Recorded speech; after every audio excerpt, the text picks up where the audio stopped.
रामराज आवाहन मिशन, एक मिशन जो धरती पर फिर से रामराज बनाने पर काम कर रहा है। आओ चलो चर्चा करते हैं साक्षी की, जो हमारी रामपन की बुक पार्ट 20 के पेज नंबर 28 पर लिखा है। साक्षी। लोग कहते हैं कि अगर हमने कुछ किया ही नहीं और दूसरा हमें तकलीफ़ दे तो हम क्या करें। गुरु ने बताया है कि ऐसा होता ही नहीं कि हमने कुछ किया ही नहीं हो। अभी नहीं किया होगा तो पहले कभी किया होगा, इस जन्म में नहीं किया होगा तो पिछले जन्म में किया होगा। यही सत्य है। दूसरा, जो कर रहा है उसे बस स्वीकार करना है एवं धन्यवाद देकर इस कर्म प्रतिकर्म को बस यहीं रोक देना है। ना तो अच्छा करना है ना बुरा करना है, क्योंकि अगर तुम कुछ भी करते हो तो फिर उसका प्रतिकर्म होगा। यही बंधन है। बंधन अच्छे कर्म से भी होता है एवं बुरे कर्म से भी होता है। यह सर्वोत्तम है कि मात्र साक्षी भाव में जिया जाए, स्वीकार भाव में जिया जाए, सिर्फ दृष्टा हो जाया जाए। मगर यह उपाय कठिन है। एक लंबी तपस्या के बाद, लंबी साधना के बाद एवं एक लंबे अभ्यास के बाद आप इस स्थिति को प्राप्त हो पाते हैं। और अगर यह ना हो सके तो कम से कम पहले से तो तय ना करो कि क्या करना है, कि ईंट का जवाब पत्थर से देना है या कोई गाल पर थप्पड़ मारे तो दूसरा गाल भी आगे कर देना है आदि। क्योंकि अगर आप पहले से ही तय कर लेते हो तो फिर तुम्हारा क्या होगा, तुम्हारा क्या हो सकता है। फिर तो दूसरा चक्र शुरू हो जाएगा। बस होने दो, उस समय जो होगा हो जाएगा, जो परमात्मा कराएगा हो जाएगा। तुम्हें क्या लेना देना। यही है मुक्ति, भविष्य को कर्म बंधन से मुक्त कर देना। कितनी सुंदर बात है। साक्षी भाव, जीवन के चक्र को समझ लेना कि ये जो जीवन है मात्र कर्म बंधनों के फल का चक्र है। जो भी आप करते हो उसका फल आता ही आता है। वो कितनी सुंदर बात समझाते हैं कि लोग कहते हैं कि मैंने तो कुछ भी नहीं किया और दूसरा मेरे साथ ऐसा क्यों कर रहा है। जब मैंने कुछ ऐसा किया ही नहीं तो दूसरा मेरे साथ ऐसा क्यों कर रहा है, या प्रकृति या परमात्मा मेरे साथ ऐसा क्यों कर रहा है। यही समझ लेने वाली बात है कि इस जीवन चक्र में ऐसा तो कभी कुछ होता ही नहीं कि बिना कुछ किए कुछ आ रहा हो।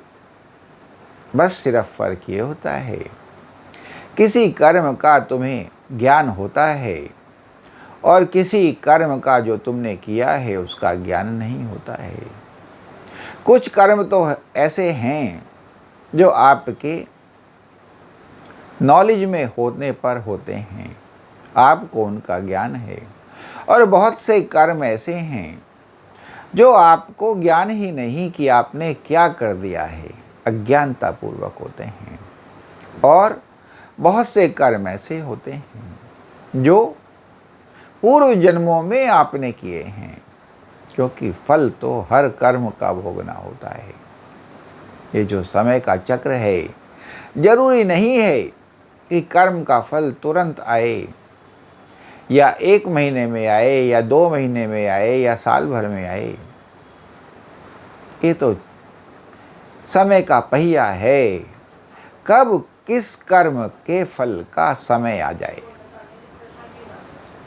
कब किस कर्म के फल का समय आए, वो अगले जन्म में भी हो सकता है, उससे अगले जन्म में भी हो सकता है, 1 दिन में भी हो सकता है, 1 साल में भी हो सकता है। तो हमें इस कर्म और प्रतिकर्म के बंधन को तोड़ना है, क्योंकि यही बंधन है। और जिसका तरीका है साक्षी भाव में जीना, दृष्टा भाव में जीना, स्वीकार भाव में जीना। जो हमारे साथ हो रहा है हम देखें और उस पर जो करना है करते रहें। जो समय कराएगा करते रहें। किसी भी कर्म प्रतिकर्म से, किसी भी फल से विचलित ना होवें, परेशान ना होवें। और एक कर्म के फल की वजह से कोई दूसरा कर्म ना बांध लेवें कि फिर किसी दूसरे कर्म का फल भोगना पड़े, क्योंकि फल सभी प्रकार के कर्मों का होता है, बुरे कर्मों का भी और अच्छे कर्मों का भी। तो मुक्ति तो किसी भी प्रकार के कर्म के बंधनों से मुक्त होना ही मुक्ति है। तो अतः आवश्यक है, चाहे कर्म अच्छे हों चाहे बुरे हों, कोई कर्म ना ही करें, उसको ईश्वर पर ही छोड़ें, उसको समय पर ही छोड़ें। पहले से कुछ प्लानिंग ना करें कि हम ये करेंगे, हम वो करेंगे। समय के हिसाब से जो हो रहा है उसको होने दें और सृष्टा बने, दृष्टा बने, साक्षी भाव में जिएं। और जो ईश्वर करा रहा है, जो परमात्मा करा रहा है, जो उस समय प्रेरणा दे रहा है, वो होता रहने दें। जब इस प्रकार आप सब कुछ परमात्मा को समर्पित करके करते रहते हैं तो आप उन कर्मों के बंधनों से मुक्त हो जाते हैं। क्यों?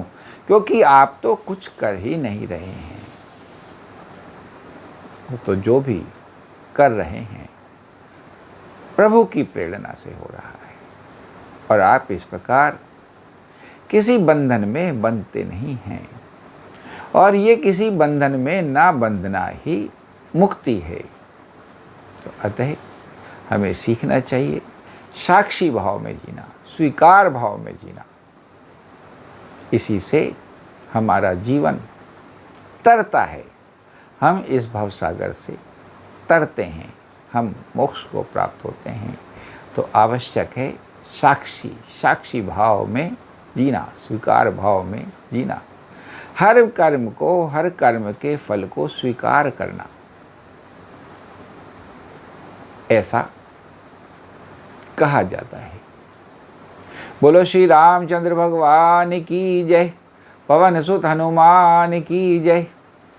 और कितना सुंदर वर्णन, जैसे हम ये राम की राहें, रामपन की राहें, रामराज की राहें बना रहे हैं।